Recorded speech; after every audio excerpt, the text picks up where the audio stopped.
দেখতে পাচ্ছ আমি সাদা আর লাল পাড় শাড়ি পরে রেডি হয়ে গেছি। 10 মিনিটের মধ্যে আমি রেডি হয়েছি, এতটাই আমার তাড়া ছিল। আর দেখতে পাচ্ছ আজকে আমাদের বাড়িতে এসেছিলেন বেচারা মান্না, তো উনি একটু দেখা করে চলে গেলেন।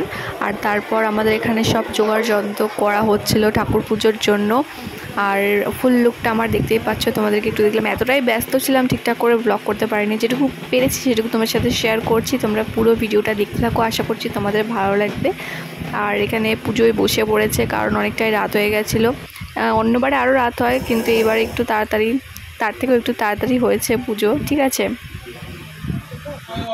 এবছর খুব ছোট্ট করে আমাদের কালী পুজোটা করা হয়েছে, অন্যবার আরও বড় করে করা হয়। তো যাই হোক, আর আমরা এখানে বসেছিলাম কারণ ঠাকুরমশাইদের এটা ওটা লাগছিল, তো আমরা কাছে বসেছিলাম, যাতে যেটা দরকার ওনারা আমাদেরকে বলছিল, আমরা টুকটুক করে এনে সব কিছু হেল্প করছিলাম। আর দেখো এখানে কত সুন্দর সুন্দর লাইট লাগিয়েছে। আর তারপর আমি শাড়িটা খুলে রেখে একটুখানি শরবত খেলাম, কারণ অঞ্জলি দেওয়া হয়ে গেছিলো তখন।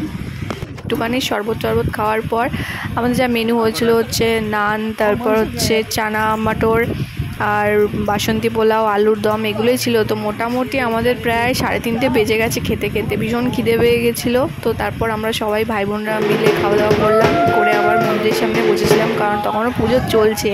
আমাদের পুজো শেষ হয় একেবারে পুরো 5টায়, কিন্তু এবছর 4:30-র মধ্যে পুজো কমপ্লিট করে দিয়েছিল, ঠিক আছে। তো এখন আরতি হচ্ছে, আর আমরা এখানে বসেছিলাম কয়েকজন মাত্র, ওই 10-12 জন মতো ছিল, ঠিক আছে। আর এদিকে এখন প্রদীপ জ্বালানো হবে, 108টা প্রদীপ। তো আমি বোধহয় 10টা জ্বালিয়ে দিয়েছিলাম, ঠিক আছে। তো রাত্রিবেলা সবাই ঘুমিয়ে পড়েছিল, সেরকম কেউ ছিল না।